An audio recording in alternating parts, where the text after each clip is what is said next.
Gongxi! Happy Lunar New Year. Since I am recording this the day before Lunar New Year, I'm going to do Chinese-themed makeup today. Chinese-themed makeup crimes. I have become a huge fan of Hanfu, which is a direct restoration of traditional Chinese clothing or modern versions of traditional silhouettes.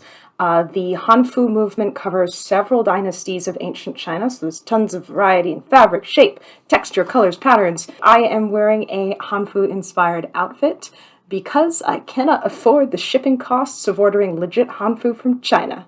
So, I am going to try to do my own spins on lip makeup and something called huadian, which is like painting on the forehead, basically.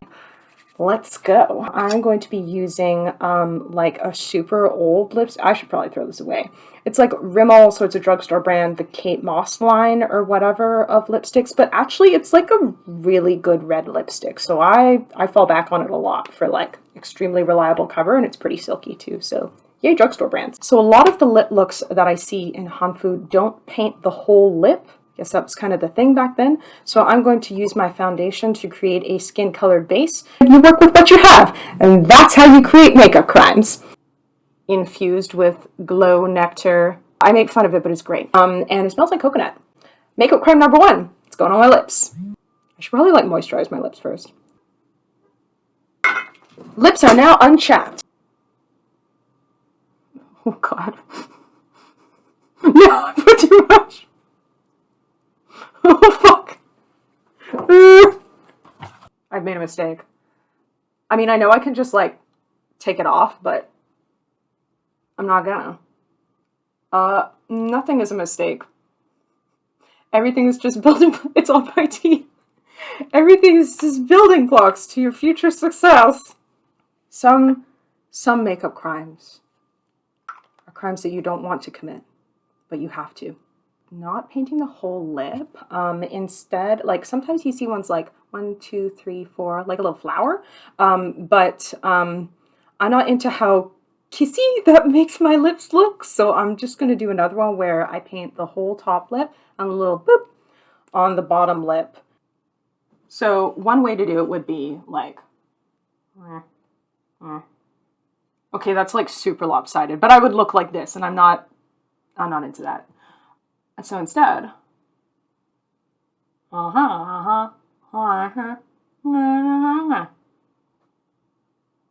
yeah. Okay, fuck, now I have too much stuff on my bottom lip. Okay, I'm gonna have to take it off. No failures, only lessons. Welcome to my Hanfu lip. It is so clear that I literally just use like a foundation, and you can see like the red coming off on the inside of the... This is terrible. Whatever. Anyway.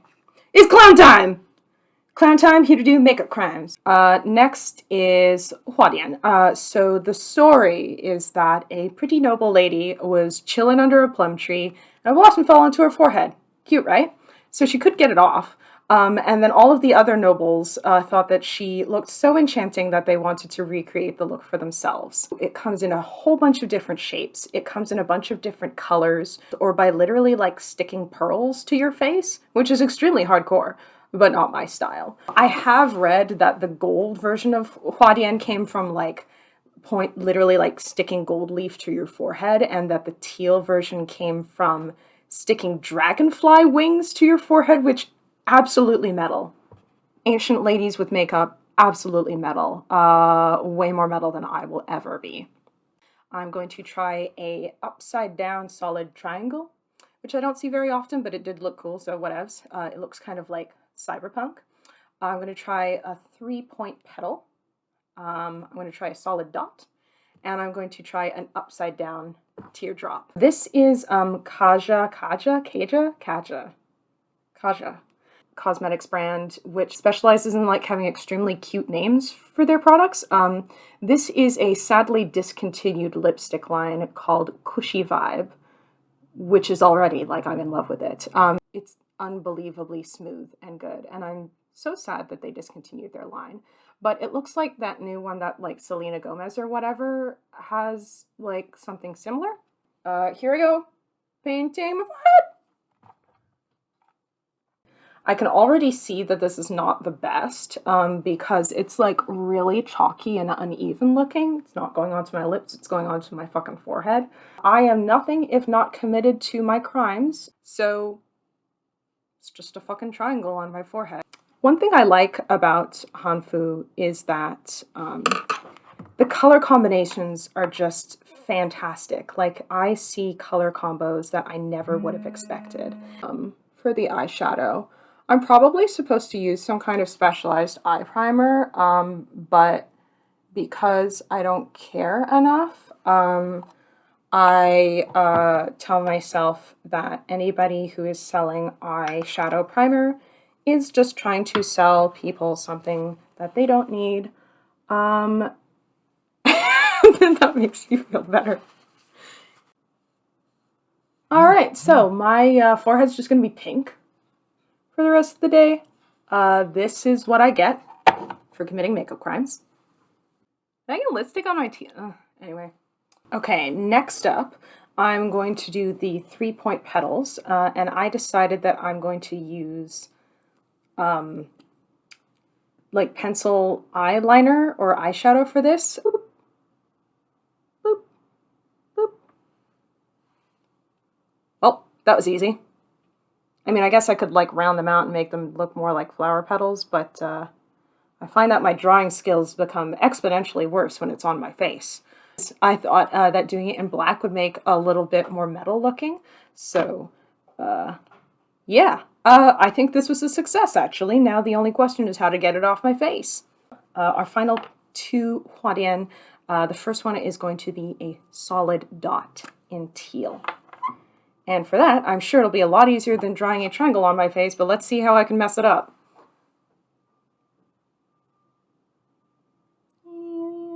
Because of the shape of the Fenty Beauty thing, it comes out as more of an oval, and it's like definitely lopsided. Okay, I thought this would be easy. It is not. I was a fool. I have been condemned by my own hubris, etc., etc. Okay, that's the best I'm going to be able to do. It's just a blue dot. Classy, understated. It's teal, which I love. I am evoking the dragonfly wing ladies of the past, hopefully. It would have been more like, or something. Alright, time to get it off. The very last one, I was thinking of doing in teal, but I actually think I'm going to try a different approach. I'm going to use an eyeshadow for this one, a cream eyeshadow by Nude Sticks. They have a bunch of shimmery colors that I particularly like, but they're a huge pain to sharpen. Trying to like improve the sleekness of the teardrop. Okay, well that's not bad. It's clearly off-center, but yeah, that's pretty cool. It's kind of shiny, it's coppery, but actually the fact that it's off-centered is now annoying me, so I'm gonna get rid of it.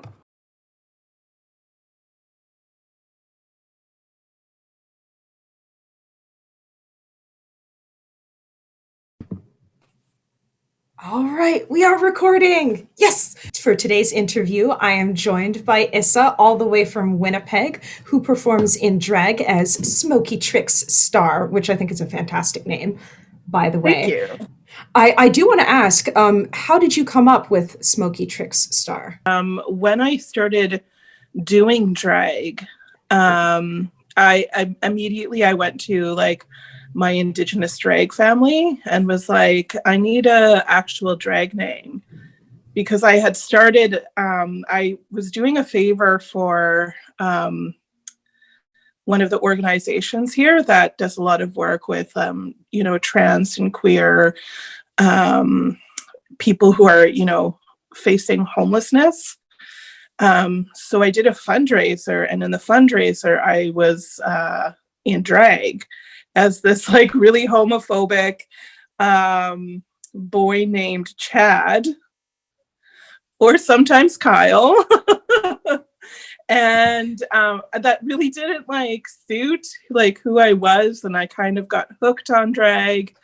And so I'd asked my Indigenous drag family, and I was like, how do I choose a drag name? Like, it almost feels like I should go about it in the same way that, we would get our spirit names. Like, do we do naming ceremonies? Like, what's the what's the process? Yeah. And my friend had just said, like, think on it for a little bit, and then it'll show itself to you. And whenever I have those types of questions, we often put like tobacco under our pillow before we go to sleep. Whatever questions you have or prayers that you need answering, the tobacco will draw that energy to you while you're sleeping because you're more awake here. And so I did that. And I had this weird dream about a fox, or it was like a shape-shifting fox. Like it started off as a coyote, and then it turned into a fox, and then it turned into like a badger, and then it just disappeared in a puff of smoke. And so I was like, oh my God, I had a dream about a trickster. And so Trickstar came out of that.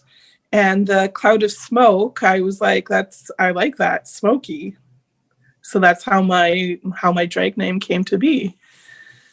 Thank you so much for sharing that story. I have to admit, I wasn't expecting to be so moved in learning about how someone came up with their drag name, but like that is extremely legit and awesome. And Aww. oh dang. Actually, I thinking about the dream that you shared makes it kind of like ties in a bit nicely with the particular makeup crimes that I was committing today.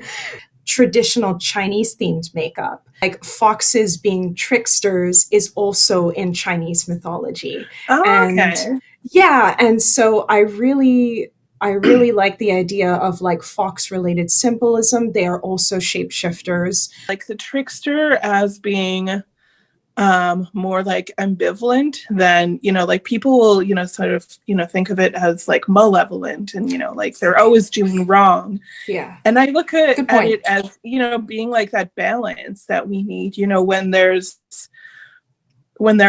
like too much calm, you need to, shake it up. Or when things are, super chaotic, it's often the trickster that will bring, sort of like an ease to that moment. And that's sort of just like how I live my life. Like when I woke up, I was like, why didn't I think of that before? Like that all just makes so much sense. How do you prepare your makeup for Smoky Trickstar? Like a lot of drag kings, when they're doing drag makeup, like a lot of them do like super masculine. And I do like to do that. Like I like to chisel out, like a jawline and just, really box my face up.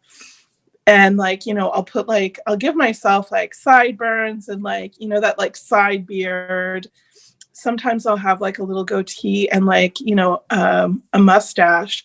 And I give myself super thick eyebrows, but they'll have like frills in the eyebrows. Yes. And like I'll, do like sparkle on my eyes and like really femmy lips. And, like sometimes even when I'm like contouring my face, I'll use like pinks and purples and just I like, being the one to sort of like, even as I'm fucking with gender, I'll still fuck. Like I'll go, so much further than, is necessary.